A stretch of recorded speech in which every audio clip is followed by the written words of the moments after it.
Hi, this is Kristen. Hi, this is Marit. And this is part one of our story about how the twins came into our lives. And so basically, part one, it's two parts because video, we just thought that would be more efficient since it's probably going to take a while to tell you our story. And this one is about basically our process into doing IUIs. Okay. So where should we start? What's the beginning? Well, the beginning is when we decided that we wanted to have a baby. Okay. So when we decided for real that we wanted to have a baby. Not for fake. No, but. For real. Well, for real. To take the steps. Got it. We knew about, we were in Boston at the time, and we knew about the particular medical facility, Harvard Vanguard, in Boston. And we knew that they had informational sessions where you could come and learn about their, I think they call it donor insemination program.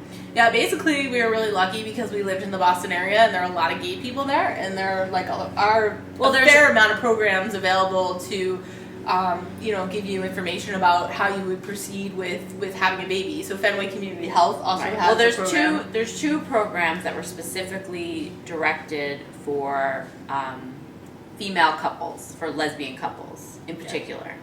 And they're both donor insemination programs. Of course, it's not just for lesbian couples, but it was known that that was a safe place, a welcoming place that we could go as a lesbian couple.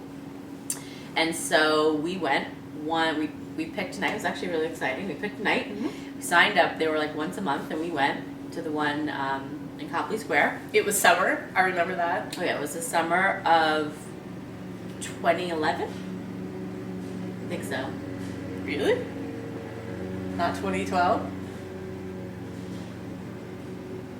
Might have been 2011. Wow, that feels like a while ago. Okay.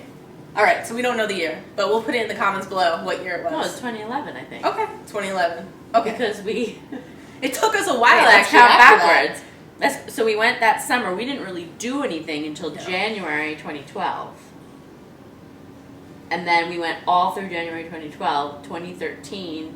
It was 2011. So once we went to the information session. So this is going to give you an idea of how long it can take someone in there. We were in our mid-30s at the time. Now everyone is different, but this is just an example that from what I understand from meeting lots of other couples, it's fairly typical. So in terms of the span of time that it took us to go from starting, we were so excited, starting the process, to actually becoming pregnant and having a child. So basically, once we went to that information session, we needed to pick out our sperm donor. Well, we learned a lot. Well, first of all, we learned a lot during that session. Because it was about, they gave a lot of information about literally the medical process, about how to sort of qualify, having a physical exam. Right. What you needed to get done. Leading up to getting the IUI from this particular practice. If you might be interested in having some counseling, that was completely optional. Financial aspects of having a baby, what to expect in terms of having to pay for the IUIs. And they'd be interested in that, probably like cost stuff. Right. And how to pay for the donor sperm if you were going to be getting it from a cryobank. Right. How much it would cost. Right. What were the cryobanks? What to expect each month in terms of like timing, your time that you have to put into the process, especially if you work full time and you work during the week. Right, so it was really a great everything from opportunity, but a lot of people, I understand, depending on where you are, don't have something like this. So, right. I mean, that really part of what we want to do is tell our story, because I think it helps you by providing information that, that was a great information session, but, maybe since more people are talking about things nowadays, like we can tell them, like, what is an IUI? A lot of people don't know what that is.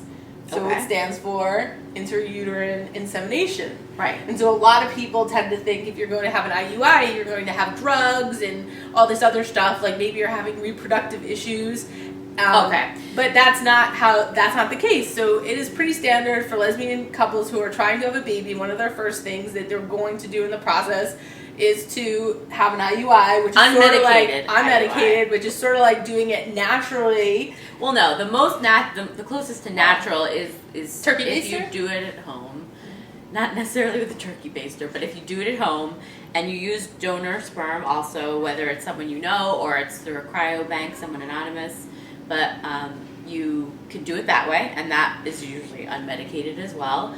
Or you can go into a medical facility like this. So it was working with nurse midwives for a fairly small fee.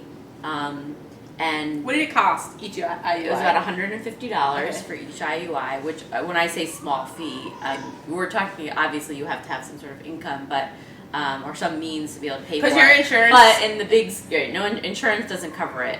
But in the big scheme of things, if you're talking about the reproductive technologies or having to do it medicated with drugs that stimulate, your ovaries to release eggs, that is much more expensive because obviously then you're paying for the medication. So this is literally, doing nothing else but being able to show up at a facility at the right time where the nurse midwife would perform the insemination, which is, it's even easier than a pap smear, really. Yeah, so basically we let's recap. We decided that we wanted to have a baby. We went to the information session, learned what we needed to know. We picked out our sperm, which took a while too. That could be a whole different video talking about how we picked out our donors.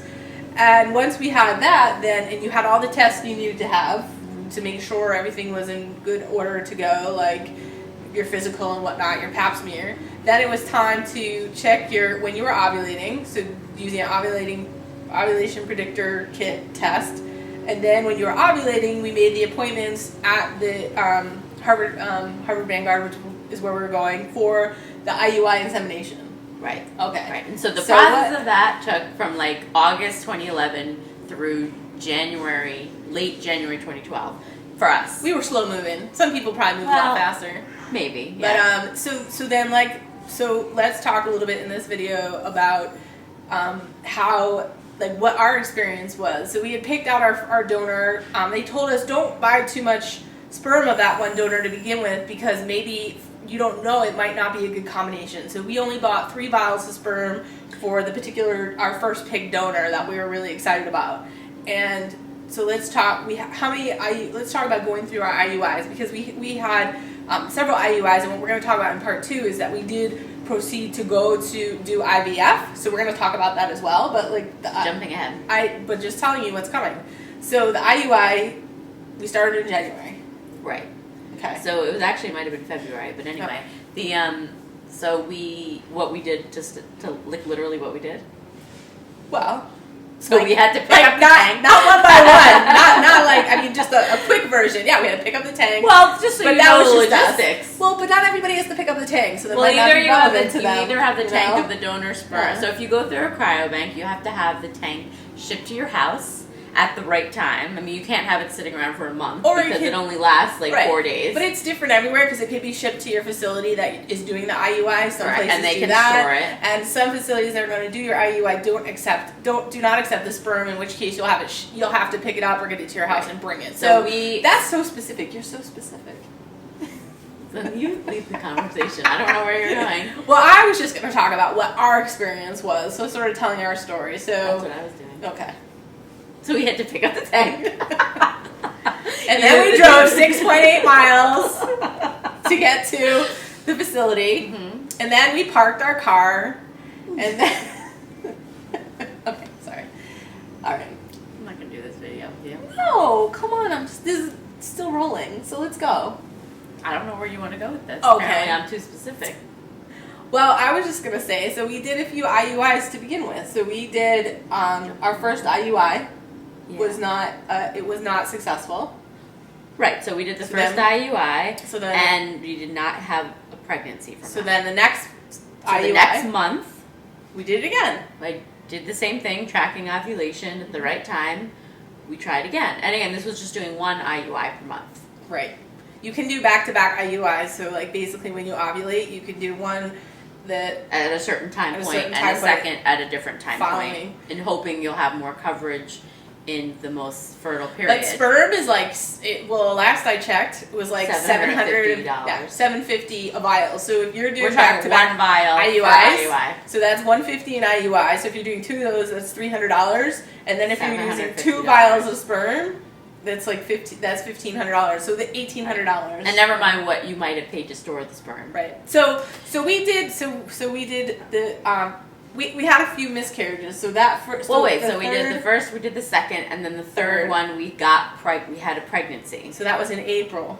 Yes, we had a pregnancy, but very early on, I believe it was 5 or 6 weeks, the pregnancy didn't last, and we had a miscarriage. And that's nerve-wracking in that whole process because they're basically you have a positive response. It shows positive. Well, we got a positive pregnancy test at home because of course we couldn't wait. We wanted to know, and that was really exciting. We didn't know any better. You know, we thought that's it, we're pregnant. And it was your birthday. It was your birthday. And it was my birthday. That's right. And we thought that's it, we're done.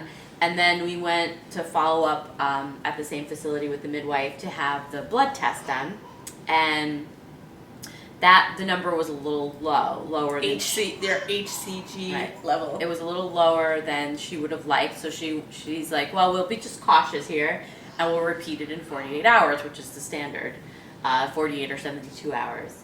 And when we did the repeat, the number was dropping, I think, if I remember correctly. So we knew at that point that it was not a viable pregnancy. Sometimes that's called a chemical pregnancy, which no one really likes that term, but you might hear that.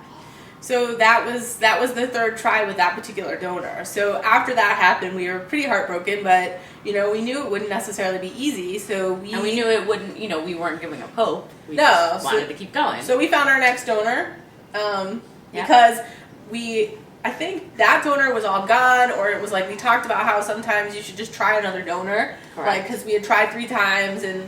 The third attempt was a miscarriage, so I think we decided to pick another donor. So we found another donor. Thought, let's just start from scratch. We bought 3 vials of that sperm, or more. I think I don't remember. Oh, maybe I think 6. at that point we were thinking we might try back to back. Yeah, so thinking that might be more helpful. Right, so we had to wait a period of time after the miscarriage before we could start again. Mm-hmm. I think it was a couple months. Yep. And then we jumped right back in it because we were determined to get pregnant. That summer. Yeah, sometime that summer we started again. Same thing, completely unmedicated, natural cycle IUIs.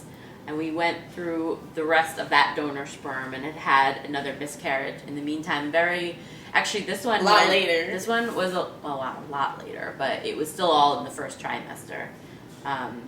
And this one actually gave us a little more hope because the numbers had started rising, and then they dropped. And so it was another miscarriage. I think that was in July, if I remember. Early July. So after that happened, that had been 6 tries. And so we were living in Massachusetts, and I don't know, it's probably different in every state. But once you hit the age 35 and you've tried 6 times to get pregnant, you actually qualify for like a workup to see if you have an infertility specialist. So basically to see if there's any reason why you're not getting pregnant. And so we felt really fortunate to be in a state where our insurance covered that from who was 35 at that time. So so we started the process of applying for that to make sure that we would be all set to be able to have coverage at that point. And in the meantime, we tried a couple more months, didn't we? I don't remember. Yeah, because overall, over that span of that year, 2012, we did 6 cycles of IUIs because that was the thing. You had to be at least 35 and have at least proof of 6 failed cycles. And a cycle is basically that month that you ovulated. So they don't have to be one after the other. They could just be spread out, but you have to have 6. So that means that it was like, I remember November, we stopped by October. Well, October, November of 2012, that would be, is when you had your first appointment at an IVF specialist. So we had gone on So that's when we knew a reproductive endocrinologist, or an RE, that you'll hear if you're in the reproductive technology world, or if you're going through IVF or medicated IUIs yourself. You probably know about an RE. So we got referred to a specialist. We're going to do the IVF in part 2. So we sort of got there. But this is what happened. So we got to the point where the natural cycles we knew. Now, some people keep going. They just keep trying. But we were sort of like, look, we're going to get insurance coverage Let's just see if we could see what's going on. So I should have said that not only do they cover, so they cover infertility, like seeing what's going on, but they also cover IVF procedures. If you get there. Yeah, if you need IVF, they cover that for you. Or medicated IUIs. Yeah. So we knew that we had assistance to help us with that, and felt very fortunate. So we headed there so that we didn't just keep, because like we said, sperm's expensive. So every time you're trying it, that's like, $900. So we just went right to the IVF at that point once you had 6. Well, we didn't know we were going to do IVF yet. We went to the specialist. We went to the appointment. To talk about what kind of medical workup that we could have to see what might pinpoint the problem if we could. Yeah. Knowing that wasn't always, we may not have gotten the answer we wanted, but we knew that this was our step to see if by chance there was a way to see something was not quite right, how could we fix it, and what would be our next steps. So I hope this has been helpful for you, just hearing the first part of our story, and we're excited to tell you the second part in part 2 in the next video. And so look for the link below. If you're watching this video and wondering where part 2 is, I'll include a link below. And I hope this helps you, because I know everybody's story is really different. We have friends who got pregnant on their first IUI and didn't think it would happen. So I think or their third. Yeah, so I think it's really helpful to hear everybody's story and, gain what you can from it. And, so I'm glad we're putting this out there for you. So if you like this video, make sure you press like. Please subscribe to our channel, to Moms and Twins. We'd love for you to subscribe and get to see future videos. And leave a comment below. If you've got your own story or would like to add something, we'd love to hear it. And so that's all for now. I'm Kristen. I'm Marit. Take care. The twins are actually calling. Yes, they're crying.